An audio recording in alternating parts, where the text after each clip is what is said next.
Welcome back to Crux Stationalis. I'm Jacob Stein, your daily guide through the sacred journey of the Roman Station Church pilgrimage. Today, in episode 9, we arrive at one of Rome's most illustrious basilicas, Santa Maria Maggiore, or Saint Mary Major, a monumental testament to Marian devotion and a cornerstone of Christian heritage.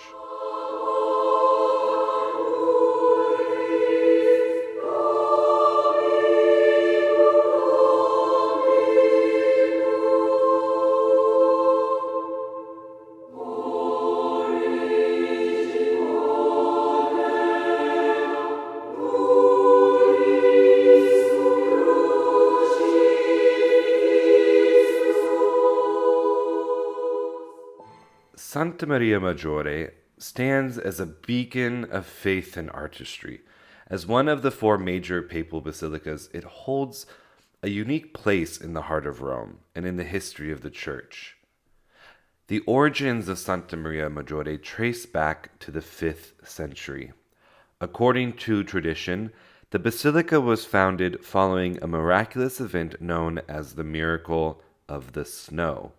On the night of August 4th, 352 AD, which would be a very warm night in Rome, the Virgin Mary appeared in a dream to Pope Liberius and a Roman patrician named John, instructing them to build a church on the Esquiline Hill, where snow would fall as a sign. Despite the sweltering summer heat, snow blanketed the designated area the next morning, confirming the message from Our Lady.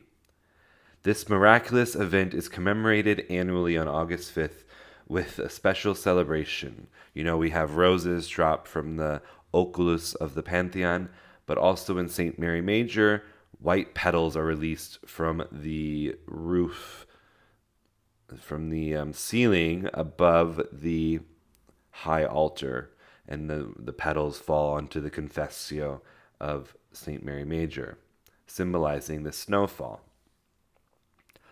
Architecturally, Santa Maria Maggiore stands out in contrast to the other major basilicas, St. John Lateran, St. Paul's, St. Peter's, because the church is more of a harmonious blend of the early Christian and Baroque styles. You don't walk in and say, wow, this church has been changed with Baroque art or has been completely rebuilt. Instead, you have a sort of progression through the centuries of this sort of maternal care of Our Lady, which has continued, has persisted through time and taken on sort of different adaptations to her children, which I think is a very beautiful analogy in when you're walking into this place. The architecture seems different than the others. There aren't springing arches. The arches are actually, I don't know the name for them, but the arches are straight, and the pillars are a bit broad and rooted. And so there's a comfort as you walk in, a very maternal, motherly aspect of being able to be sort of at peace in this basilica, as well as the beauty of the Salus Populi Romani and the fact that confession is widely available inside the basilica throughout the day. So, except for the lunch hour, of course. But it becomes, especially for Romans and expats, a place of great ease for the spiritual life. And I think that definitely is attributed to Our Lady. The basilica's layout follows the traditional basilica plan, featuring a long nave flanked by 2 aisles, leading to a triumphal arch and an apse. Triumphal arch, we'll hear that, is a sign of victory. So when arches are built in, like the Arch of Constantine or the Arc de Triomphe in Paris, that it's a sign of victory. So the early Christians took that in the basilica plan of these basilicas, and it stands at the entrance of the sanctuary, obviously communicating that Christ has won a victory. The ceiling is coffered and gilded with the first gold brought from the Americas to Europe. It's a masterpiece of Renaissance art attributed to Giuliano da San Gallo and commissioned by Pope Alexander VI. And the basilica's bell tower stands at 75 meters. It's the tallest in Rome and serves as a prominent feature of Rome's skyline. The facade was redesigned by Ferdinando Fuga in the 18th century and creates a majestic entrance that invites pilgrims who are coming to visit St. Mary Major. One of the basilica's most remarkable features is its collection of mosaics, which are among the oldest representations of the Virgin Mary in Christian art. The nave micro-mosaics means the tiles are very small. The tesserae are very small. They depict scenes from the Old Testament, these micro-mosaics in the nave of the church, illustrating events leading to the coming of Christ. The triumphal arch showcases New Testament scenes, focusing on the early life of Jesus and the Virgin Mary. These mosaics not only enhance the basilica's beauty, but also serve as a visual catechism, teaching the faithful through their very intricate artistry.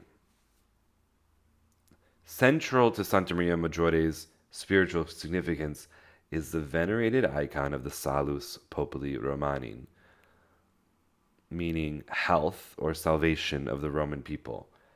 This icon of the Virgin Mary with the Christ child has been a focal point of Marian devotion for centuries. Believed to have been painted or written by St. Luke the Evangelist, it has been invoked during times of plague, war, and famine, symbolizing the trust that Romans have in Mary's intercession. Not only that, there's stories of saints upon saints who have had a marked experience in their life before the Salus Populi Romani, which has changed the history of religious orders and or just the lives of these saints themselves, and has created fruit for the whole world. We find this icon in the left transept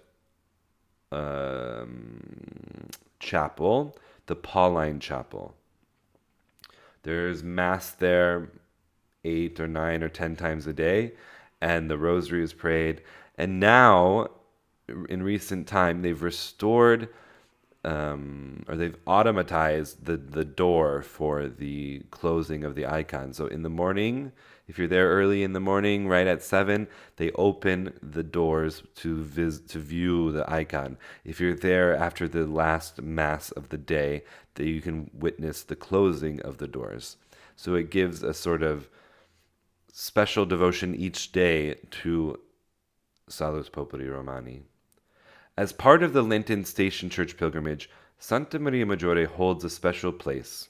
Pilgrims gather here to honor the Blessed Virgin, reflecting on her role in salvation history and seeking her maternal intercession. The music, the liturgy is definitely a more peaceful experience in Santa Maria Maggiore compared to some other places. And its status as a major pilgrimage site really underscores the experience that the pilgrims can have in visiting Santa Maria Maggiore, and especially doing so on the Roman Station Church itinerary. Santa Maria Maggiore stands truly as a testament to enduring faith, artistic excellence, and profound devotion to the Blessed Virgin Mary. I'd be remiss if I didn't say this. It was built in response to the Council of Ephesus, in honoring Mary as the Theotokos, the Mother of God. And similarly to what I said at the beginning, you can definitely feel as you walk into Santa Maria Maggiore the maternity of Mary. I thank you for joining us on this episode of Crux Stationalis. Don't forget to watch the YouTube video, which is in the content description of this podcast, where you're able to walk through visually through Santa Maria Maggiore as a little pilgrimage. And I've said this before, people feel like they're walking through the churches as they watch Crux Stationalis videos. I know some are disappointed that I'm not doing new video content this year, but I do hope that you are finding inspiration in the podcast, and every share, every like, every view that you do helps me and encourages me in the future to do a whole new series of the Roman station churches, which I have on the docket, but I need the time, I need the space, I need the reflection in order to do that. And I look forward to tomorrow's pilgrimage to San Lorenzo and Panisperna, and the interesting fact that Rome has a healthy obsession to St. Lawrence, the third patron of the city. Until tomorrow, God bless you.